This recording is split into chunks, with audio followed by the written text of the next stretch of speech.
Stephen Hawking ने जब कुरान का मुताला किया तो उसके साथ क्या वाकया पेश आया। मुअज़्ज़िज़ दोस्तों, क्या आप जानते हैं कि दुनिया के सबसे बड़े साइंसदानों में शुमार होने वाले स्टीफन हॉकिंग की जिंदगी के आखिरी दिनों में ऐसा क्या हुआ जिसने सबको हैरान कर दिया। एक ऐसा शख्स जो पूरी जिंदगी खुदा के वजूद से इनकार करता रहा, क्या वाकई वो आखिर में अपनी सोच बदलने पर मजबूर हो गया था? क्या उसने कायनात के राज तलाश करते करते कोई ऐसी हकीकत पा ली थी जो साइंस से भी आगे थी? और क्या वाकई इसकी तहकीक का ताल्लुक कुरान करीम की आयत से जुड़ गया था जिन्हें वो पहले नजरअंदाज करता आया था? तो आज की इस वीडियो में हम इन्हीं हैरान कुन और पुरस्कार हकायक से पर्दा उठाएंगे। वीडियो को आखिर तक जरूर देखिएगा, क्योंकि जो आज आप जानने वाले हैं वो आपकी सोच बदल सकता है। मुअज़्ज़िज़ दोस्तों, स्टीफन हॉकिंग ये एक ऐसा नाम है जिसे दुनिया भर में एक बड़े साइंसदान के तौर पर जाना जाता है। एक ऐसा इंसान जिसने अपनी जिंदगी कायनात के राज समझने में लगा दी। खास तौर पर ब्लैक होल और बिग बैंग जैसे मुश्किल मौज़ूआत पर इसकी तहकीक ने साइंस की दुनिया को हिला कर रख दिया।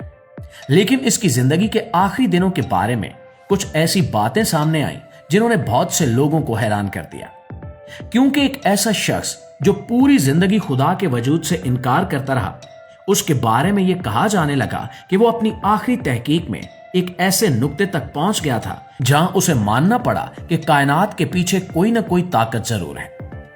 वो हमेशा ये कहता था कि साइंस ही हर सवाल का जवाब दे सकती है और साइंस के अलावा किसी और चीज की जरूरत नहीं है। लेकिन जैसे जैसे इसकी तहकीक आगे बढ़ी, इसे ऐसे सवालात का सामना करना पड़ा जिनका जवाब साइंस के पास भी नहीं था। खास तौर पर कायनात के आगाज के बारे में, बिग बैंग के बारे में, कि ये सब कैसे शुरू हुआ और इससे पहले क्या था। ये सवालात इसके लिए बहुत मुश्किल बनते गए। अपनी तहकीक के दौरान इसने अपने करीबी साथी से बात की और कहा कि कुछ ऐसे राज हैं जिन्हें समझना मेरे लिए मुमकिन नहीं हो रहा। मैं चाहता हूं कि कोई ऐसा जरिया हो जो मुझे इन सवालों के जवाब दे सके। इसके दोस्त ने इसे मशवरा दिया कि वो सिर्फ जदीद साइंस पर इन्हिसार न करे, बल्कि पुरानी किताबों का मुताला भी करे। पहले तो हॉकिंग ने इस बात को संजीदा नहीं लिया, क्योंकि वो समझता था कि जो जवाब जदीद साइंस नहीं दे सकी वो पुरानी किताबों में कैसे मिल सकता है। लेकिन जब इसके दोस्त ने इसे बताया कि एक ऐसी किताब भी है जिसके बारे में कहा जाता है कि इसमें कायनात के गहरे राज मौजूद हैं, तो हॉकिंग ने सोचना शुरू किया कि आखिर वो कौन सी किताब हो सकती है। फिर जब उसे बताया गया कि वो किताब कुरान करीम है तो वो हैरान रह गया। प्यारे दोस्तों, एक तरफ उसका साइंसी जहन था जो ये मानने को तैयार नहीं था कि 1400 साल पहले की एक किताब में ऐसे राज हो सकते हैं जो आज की जदीद साइंस भी पूरी तरह नहीं समझ सकी। लेकिन दूसरी तरफ उसके अंदर एक तजस्सुस भी था, और इसी तजस्सुस ने उसे मजबूर किया कि वो कुरान का तर्जुमा पढ़ना शुरू करे। जैसे जैसे वो कुरान की आयत पढ़ता गया, वो हैरान होता गया। खास तौर पर वो आयत जिनमें कायनात के आगाज, इसके फैलाव और इसके निजाम के बारे में बात की गई है। इन आयत ने इसके जहन को झंझोड़ कर रख दिया, क्योंकि वही बातें जो वो अपनी तहकीक में ढूंढ रहा था वो उसे एक किताब में पहले से लिखी हुई मिल रही थी। स्टीफन हॉकिंग ने अपनी जिंदगी में बिग बैंग थ्योरी पर बहुत काम किया। उसने ये समझने की कोशिश की कि कायनात कैसे बनी। साइंस के मुताबिक एक वक्त ऐसा था जब पूरी कायनात एक नुक्ते में सिमटी हुई थी। फिर एक जबरदस्त धमाके के साथ ये फैलना शुरू हुई और आज तक फैल रही है। ये बात बाद में साइंस ने साबित की कि कायनात मुसलसल फैल रही है, लेकिन कुरान में यह बात बहुत पहले बयान की गई थी कि आसमान को ताकत के साथ बनाया गया और इसे मुसलसल फैलाया जा रहा है। जब स्टीफन हॉकिंग ने इस बात पर गौर किया तो वो हैरान रह गया कि एक कदीम किताब में यह बात कैसे हो सकती है।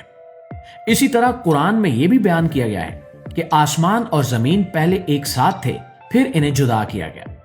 यह बात भी बिग बैंग के नजरिए से मिलती है। हॉकिंग ने भी अपनी तहकीक में यही बात बयान की कि एक वक्त में सब कुछ एक जगह था और फिर अलग अलग हो गया। जब इसने इन दोनों बातों का मवाजना किया तो इसे हैरत हुई कि दोनों बातों में कितनी ममासलत है। यह चीज इसके लिए सोचने का बायस बनी कि क्या वाकई ये सब महज इत्तेफाक है या इसके पीछे कोई बड़ी हकीकत है। नाज़रीन ग्रामी, स्टीफन हॉकिंग से जब यह सवाल किया गया कि क्या कायनात में हम अकेले हैं, तो उसने कहा कि इतनी बड़ी कायनात में सिर्फ एक छोटे से सैयारे पर जिंदगी का होना अकल से बाहर है। इसका मतलब है कि कहीं ना कहीं और भी जिंदगी हो सकती है।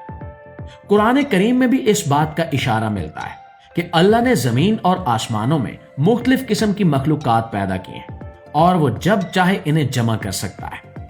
ये बात भी स्टीफन हॉकिंग के ख्यालात से मिलती जुलती है।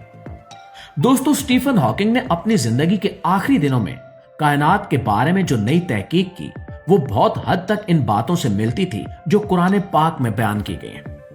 कुछ लोगों का दावा है कि उसने कुरान की कुछ आयात से रहनुमाई ली। एक मर्तबा स्टीफन हॉकिंग ने एक निजी महफिल में यह बात कही थी कि जिन सवालों के जवाब वो पूरी जिंदगी तलाश करता रहा, वो उसे एक किताब में मिल गए, लेकिन इसने कभी खुलकर यह बात दुनिया के सामने नहीं रखी। शायद इसकी वजह इसका साइंसी पस मंजर था या फिर वो तनकीद से बचना चाहता था। इसके करीबी लोगों के मुताबिक वो अपनी आखिरी जिंदगी में काफी वक्त तन्हाई में गुजारता था और गहरी सोच में डूबा रहता था। कुछ लोगों का यह भी कहना है कि वो अपनी आखिरी उम्र में कुरान मजीद पढ़ता था और इसमें दिलचस्पी लेने लगा था। अगरचे इस बात का कोई वाज़ेह सबूत मौजूद नहीं है, लेकिन इसके ख्यालात में जो तब्दीली आई वो काबिल गौर जरूर है। एक ऐसा शख्स जो हमेशा ये कहता था कि खुदा का कोई वजूद नहीं है, वो आखिर में ये कहने लगा कि कोई ये बात साबित नहीं कर सकता कि खुदा नहीं है। ये एक बहुत बड़ी तब्दीली थी। नाज़रीन, इसकी मौत भी कुछ लोगों के लिए एक राज बन गई, क्योंकि इसके बारे में मुख्तलिफ कहानियां गर्दिश करती रहीं। कुछ लोग कहते हैं कि इसने आखिरी वक्त में कुछ ऐसी बातें कही थी जो सामने नहीं आई।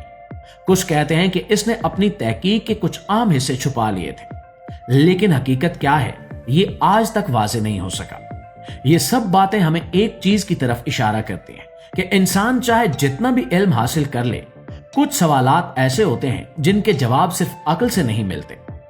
स्टीफन हॉकिंग जैसे बड़े साइंसदान की जिंदगी भी इस बात की मिसाल है कि कायनात के राज इतने गहरे हैं कि इन्हें समझने के लिए सिर्फ साइंस काफी नहीं है, बल्कि कभी कभी इंसान को अपनी सोच का दायरा बढ़ाना पड़ता है।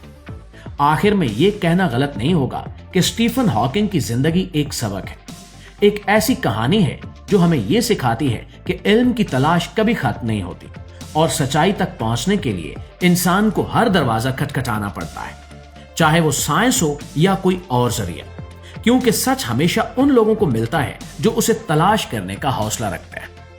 जी तो मुआज़िज़ दोस्तों, ये थी हमारी आज की वीडियो। लेकिन वीडियो के हवाले से आप दोस्तों की राय क्या कहती है, कमेंट में हमें जरूर बताइएगा। वीडियो अच्छी लगी है, मालूमात में इजाफे का बायस बनी है, तो हमारी इस कोशिश को एक लाइक और एक शेयर जरूर दीजिएगा। इंशाल्लाह आपकी खिदमत में हाजिर होते हैं एक नई वीडियो के साथ। तब तक अपना ढेर सारा ख्याल रखिए। अल्लाह निगहबान।